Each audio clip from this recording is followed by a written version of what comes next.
Travel and Things in association with Sun Destinations, iconic destinations with amazing experiences, presents In Conversation With. I am your host, David Batsoffen, and today I'm going to be chatting to two of my favorite bush people. Um, when people go out in the bush, specifically on walks, there's a lot that they can see, and there's a lot that they miss. And in order to combat that, we have with us today Lee Gutteridge, whose name is actually Doctor, so I will refer to him as that for the rest of the interview. And then there is Dr. Kersey Lawrence, who is in fact a PhD student, a PhD doctor, whom may I call you Kersey, Doctor? Yes, of course. No, I was talking to Doctor. This is going to get confusing. Good morning to both of you, and thank you so much for joining me. The book Morning, David. is stunning. It really and truly is. Guys, you outdo yourself with each of these books that you put out for students of the wild. But could I ask you, on this one, you counterpoint pictures of elephants and lions with bear and what looks like a caribou or a reindeer, neither of which you find in South Africa. Do elucidate. Well, I guess I'll jump in there. So the topic of this book is different. So the previous books were focused on the tracks and signs of creatures living within Southern Africa. Right. But now, yeah, and their droppings, of course. Yes, and the tracks and signs. Yeah, exactly. That was me dropping one of the books. And so this more recent publication, which Kersey and I co-authored, it's a more cosmopolitan subject. It's a subject that's applicable anywhere in the world. So rather than just limiting it to our backyard in South Africa, we shared stories and lessons from all over the planet. Right. From South America, North America, Europe, Asia, all over Africa, of course. I think the book really has its core in Africa. But yeah, there's information from all over the world in there. That's why there's all these weird and wonderful creatures. That's an elk bull on the cover. Ah, okay. What do I know about elk? We don't have any here. Kersey, your contribution to the book? Well, this is the first book that we have officially published through a publisher together. Right. And I just wanted it to be one that I had time to contribute to. Yep. And trailing is very close to my heart. It's where everything in tracking comes together, and your knowledge of an ecosystem and your knowledge of place. And so I wanted to try to convey that. And ironically, I'm not sure if this is true for most books and most authors, but I continue to learn with every trail. And I could probably, co-author another book now on everything that I've learned since we put out that book. And that's the dynamism of tracking, is that innate nature, there's always something new. I think it was Jim Corbett who said, the book of nature has no beginning, for it has no end. Yeah. And that's, I tried to pour everything that I could in teaching and in interesting stories into this book, and Lee did the same. And I think it came out very different from the field guides, the track and sign field guides, but it intertwines the track and sign and the trailing aspect, because those are contrived. Those are something that CyberTracker separated out in order to test the holistic skill of an individual in tracking. And so we've put in exercises for both track and sign and trailing in the book, trying to bring together the concept that all of this and more, your general awareness in the environment, your knowledge of that place and of animal behavior, all come together in the art and the science of tracking. Because the actual track that you may find, the first track that you may spot, is not the beginning and the end of what you're looking for, because you have to look to where it came from and maybe where it's going to, in order to get that track to tell you the story of whatever that animal was doing. Lee? Yep, absolutely. I mean, if you talk about the track that you found that you're going to now follow, remember that is part of a single trail that animal will make from the start of its life to the end of its life. There's only one trail. Yeah. So we're picking up portions of that trail, portions of that animal's life. That's what we're following. So yeah, absolutely. If you can't just look at one track and think that you're going to get the whole story of the animal's life. But if you spend a day or 2 days or 3 days following the same individual, you can get an incredible insight into how that animal lives, what it does. And I think that's the joy of it for both of us. Yeah. Just following and just finding out all this incredible information that we never knew about the animal, even if we don't know what the animal is. I mean, trailing animals in Madagascar a couple of years ago, and we're going back this year. Some of the creatures, we didn't know what we were following at first. It just took time. And eventually you figure it out from behaviors. Yeah. So, yeah, I mean, it's not even about knowing what everything is, because we'll never know what everything is.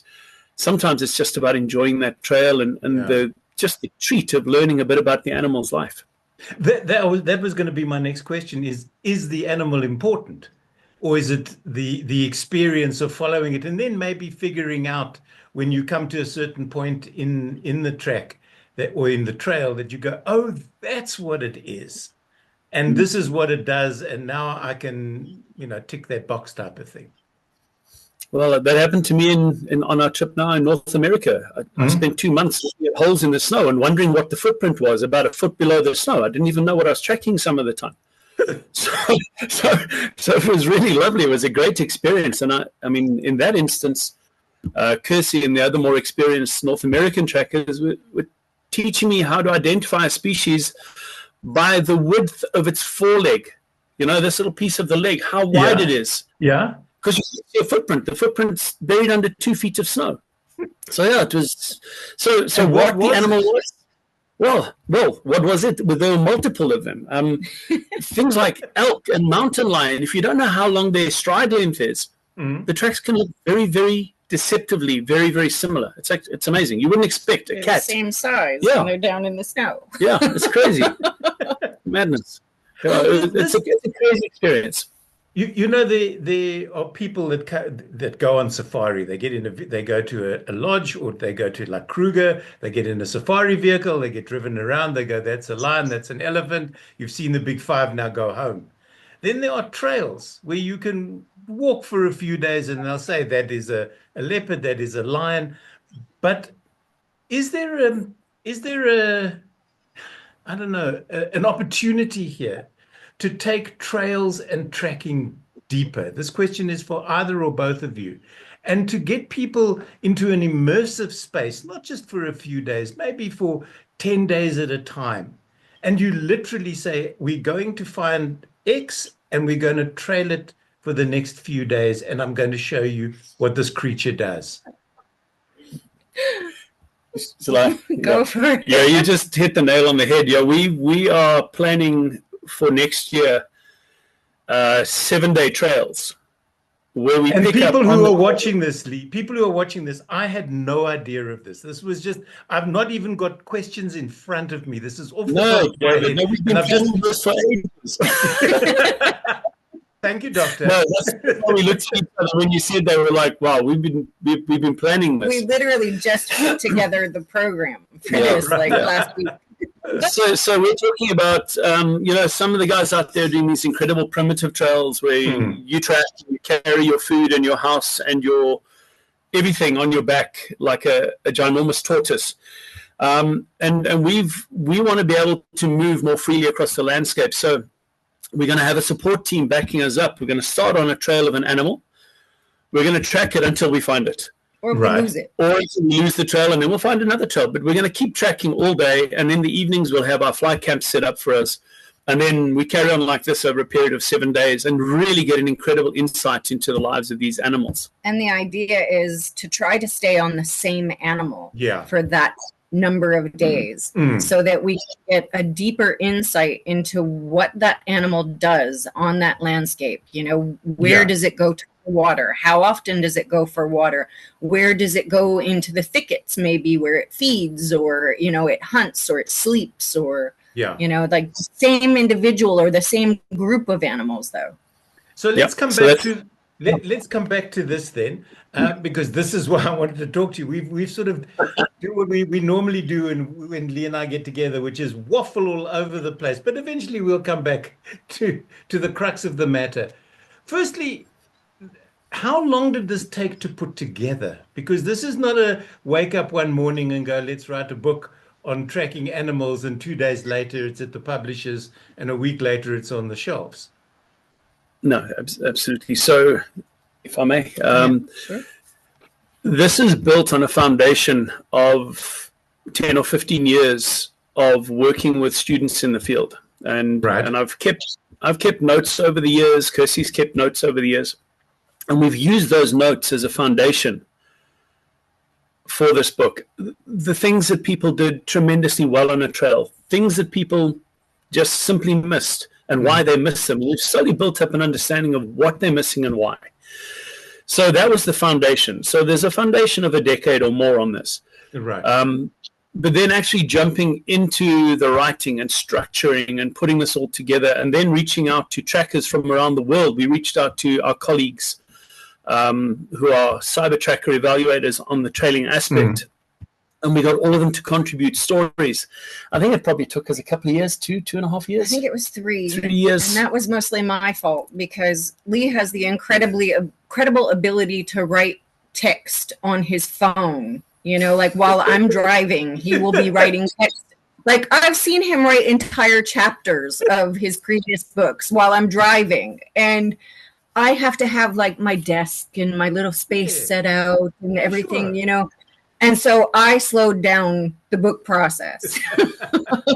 Look, Kersey, I would have been more impressed if you told me that he'd written chapters while he was driving, but we don't want to get into that. No, I asked him not to do that. Yeah. So in retrospect, the book is now out, it's on the shelves. Are there things that you now think, oh, darn, if only I'd included, or damn, I wish I hadn't put that in? Because there's going to be, there are always going to be naysayers who don't believe whatever the book is. Somebody is going to say, oh, how did you track a dormouse for 16 days because they only live for 11? That type of thing. And it actually was 17 days, and they lived for 19. So, no, I don't know. I think I'm happy with everything we included. Mm-hmm. I particularly like the stories that were contributed from our colleagues around the world. Yeah. Because they really, so when we got those stories, for example, we looked at the stories, and they like literally just, they could slot in perfectly behind a section of discussion or a lesson. And then there's the story which perfectly illustrates it, like totally uncoordinated. We didn't plan it at all. We didn't say to guys, please write about this subject. Yeah. We just said, you write about something that's close to your heart on a trail. So those stories, I think, are fantastic. I think they really make a huge difference. Kersey and I have contributed many, many of our own stories that illustrate particular lessons. I do think there's a lot of things that we haven't included, and I'm sure you're going to talk about that. No. Thank you for joining us. Goodbye. And Yeah, awesome. I just wanted to say that I really love the story aspect of the book, because I think that just as somebody gets bogged down in the technical details or, the lesson sort of aspect, there's a beautiful story, usually contributed from somebody else across the world. And so like right as you start to nod off in your sleep or something, this story picks you up, it's really cool. But that's how it should be, because that's what nature is all about. It's about storytelling. Yes, as you point out, Kersey, there are technical aspects to it, because that's what, if you're out on an assessment walk, for instance, that's what the assessor will mark you on. He doesn't want to hear your anecdotal stuff about how a honey badger walked through your camp at 3 o'clock in the morning and ate all your rations, so you had to go home, type of thing. But at the end of the day, that's what makes it. I know for me, I love trivia, and I love those sort of things about nature. Technical, as you say, I'm already half asleep after the first 2 sentences. But tell me a good story, and I'm with you for the rest of the evening. I really and truly am. And I do believe that this has accomplished that yet again, with both of you now, and I do believe that this will become the handbook going forward for people who get involved in this all over the world. I think you are very clever in not limiting it to South or Southern Africa for that matter, or even just Africa for that matter. Yeah, I think initially it did start out as a kind of a South Africa-centric project, but we just quickly realized we have so many things to share from other parts of the world that, and it just makes it so applicable. I mean, a lot of our friends in North America and Europe have already ordered the book. And we're getting some lovely feedback from people saying, geez, man, this is so useful. This is where I am in my journey in tracking, because not everybody. So tracking is different to different people in different places. Yes. So here in South Africa, if we say tracking, we're thinking of like, I'm following a rhino or I'm following a lion. We think of tracking as in the trailing aspect. Whereas in places like North America and Europe, there's a very intense focus on interpreting track and sign. So knowing that the bat living in your roof is this species versus this species because of the droppings. Because he was telling me about a discussion on a European tracking group. I mean, they're fascinated with these incredible details. But it's really growing the whole idea of completing the tracking journey, going from identifying and then interpreting to following a trail and finding an animal. That is tracking, all of those things together. And so we're actually at that point now where so many of these people around the world, these fellow trackers, are just picking up trail. They're just following trails, and they're bumping into grizzly bears and elk and, wolf and these incredible bison, like American bison and European bison. It's amazing where people are at the moment. And this kind of coincides with that. There was a really great book by Louis Liebenberg, Adrian Lowe, and Mark Elbrock about 20 years ago called Practical Tracking. Yeah. Which had a similar sort of idea to this. Their approach was very different. But it was a really beautiful, quite technical book, which also had some good stories and things inside it. But now here we are 20 years later, and we've all kind of moved on a little, and there's new ideas, and I think this book just encapsulates some of that new empathy, that new interest, that new passion. So we hopefully can stand on the shoulders of those giants and take this a little bit further forward, Kersey, I was interested now when you were talking about tracks and trails in North America, because I've always, rightly or wrongly, seen that as a hunting continent where people will go out. Yes, they'll track, but they're looking to kill the animal at the end of it. Is this becoming, I don't want to say less of the end of a track or trail? Are people becoming more interested then in the conservation of the animal that they're tracking or trailing? Yeah, I think that there's always been a lot of interest in conservation in the US. I mean, if you look at our park system there, it's absolutely incredible. But I still think the hunting segment exists, and rightfully so in many instances. Some of our evaluators are incredible hunters and trackers and have an incredible empathy for, the environment and the animals that live on it. There's definitely a segment of people who hunt who incorporate tracking into it. But I think that more than that, just the people who do it for enjoyment, I kind of call track and sign the gateway drug, because it leads into this like rabbit hole where you just keep going down deeper into like what you can know. Yeah. And then that leads to them wanting to know how to see the animals. They have this incredible passion for the animals that they're diving deep on the ecology of through their tracks and signs. And then that leads to them wanting to see that animal, and then they start trailing. Yeah. So I think more and more of these people, many of them who are just doing it as a hobbyist, they do it on their weekends or their afternoons or their days off. more and more and more of them are getting into it. If I was to, sorry, Lee. I was just going to say, there's a whole different level of empathy. There's this caring for the wildlife. I mean, I've often been on trails with people in North America. We're trailing in the snow. We're following a group of deer. And they suddenly see in the tracks there's a change in the behavior. The deer have become aware of us. They're now moving faster. They're trying to get away from us. And they're expending energy in a time when there's very little energy and nutrition available on the landscape. And often those trackers will simply just say, we're stopping this trail. We're putting too much pressure on this animal. Yeah. It's going to be to its detriment. So, yeah, that's like the polar opposite to going and hunting an animal. Yeah, it's just definitely. Yeah. If I was to ask both of you, take yourselves back to 18-year-old Kersey and 18-year-old Lee. You've just finished schooling. Did you know that this was going to be your life's calling, or did it take twists and turns in order to bring you to where you find yourselves today? It absolutely was twisting and turning for me. I have never known where life was going to lead. I've pursued a lot of different things, and because I'm patient and persistent, I try to complete what I start.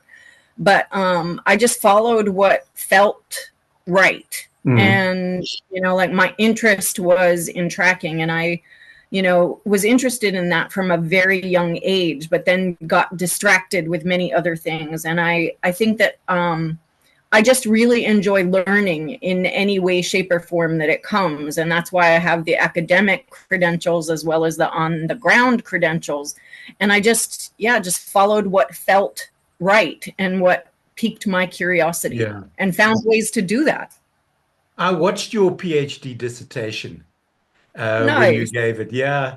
I was hoping for more humor, but I do understand that PhDs are not meant to be funny. They're serious. That's a little frowned on by your committee. You're supposed to be serious. I realized that very quickly. Poured myself another cup of coffee, sat back and thought, I'm here for the long run. Lee, what about you? Where were you at 18? In the Kruger Park tracking. Really? Yeah, different kind of tracking though. I was doing my military service. Okay. Yeah, and I got out of school. I'd been 18 for a couple of days, and I found myself in the Kruger National Park, training to become a tracker, and then served another couple of years in the Kruger National Park unit. So I was in it already. I was already tracking, but I had no idea, in answer to your question, that was going to be my path forward. Right. I sort of thought I might be a soldier for a while. I didn't really know what I would do. And then a whole lot of the dominoes just sort of tumbled and knocked each other into place. Right. And I just never left. Yeah. I've been doing this the whole time, I guess. We jokingly say that sometime we'll get a job. Someday we'll get a job. People often ask me, "Are you in your second childhood?" And I go, "No, I haven't left my first yet." Why? Exactly. Adulting is not for adults. It really is. No. And real jobs are a waste of time when you have to sit at a desk. 9 to 5 or 8 to 4, whatever the case might be, just to show somebody that you're in an office and supposedly productive when you can be doing what you love and producing works like this, which are not just for yourselves, but for everybody worldwide now to sit up and take notice and maybe just utilize this to save the planet that we're living on, because it's heading for rocky shores. It really is. Yeah, absolutely. That's, I think, a big drive of Louis Liebenberg that founded this whole, or co-founded the cyber tracker system with a lot of incredible trackers from various indigenous communities across Southern Africa. Louis would like to set up a worldwide web of trackers that can all interact and assist with understanding and combating major global issues on the natural front. Right. Things like the change in climate, and and monitoring and watching the movement of wildlife and understanding where animals are expanding in their ranges and decreasing. It's incredible. Places like Europe, wolves are expanding across Europe into places where they never were, which is, to me, it's wonderful that these animals that's really very exciting. And every time I've been at a game reserve where there have been, or at a lodge where there have been international visitors, specifically from Europe, I always ask them about wolves and bears. And some of them have said, I don't want to say they're found in their backyards, but it is definitely on the increase.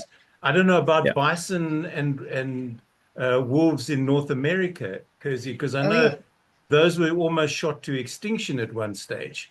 But hopefully those are making a comeback as well. They are.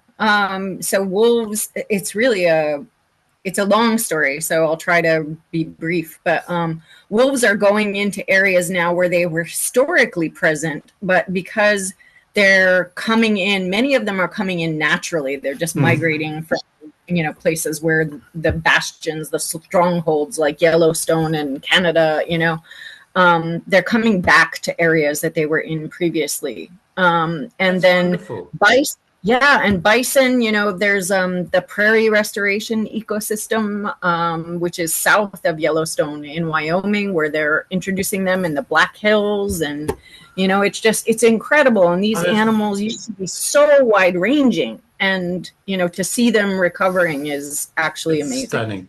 So now let's get to the nitty gritty of this book. It's published by Jacana. Where is it available?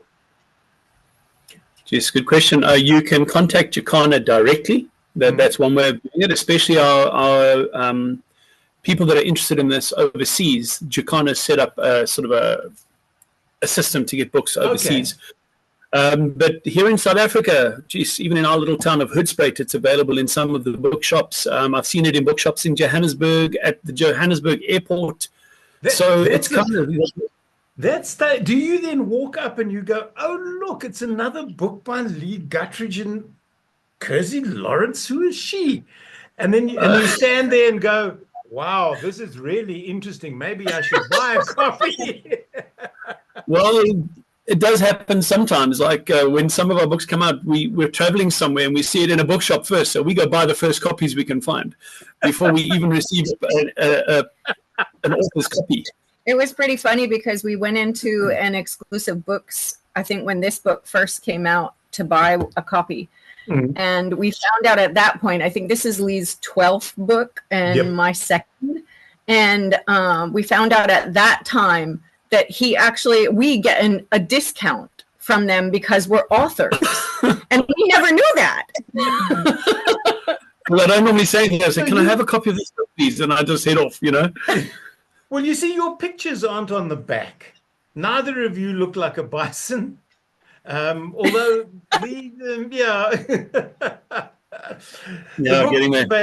the book is available, as they used to say, in all good bookstores, but now it's available in good, bad, or indifferent stores. It's available online. It's available directly from Jacana. And if you play your cards right and you live in Hoedspruit, look out for Lee and Kersey wandering through the shopping malls there. Rush off, buy a book, and get them both to sign the copy. Guys, thank you so very, very much for taking time. I know that you're off to Sri Lanka in like minutes. So I wish you all the very best on that trip. I hope you come back with yet another book. I know there's one in the offing, but we'll chat about that when you're back. Hopefully it will make it in time to get onto the plane with you both. I wish you safe travels. I wish you happy tracking, and I can't wait for the next book to hit the shelves. Thank you, David. Thanks, David. This has been In Conversation With. My name is David Batsoff, and my guests today, Dr. Lee Kersey. Listen, I'm doing it to myself. And I've switched your names. Dr. Kersey Lawrence and Lee Gutteridge, chatting about their new book called Tracking Animals. It's published by Jacana. Get yourself a copy now.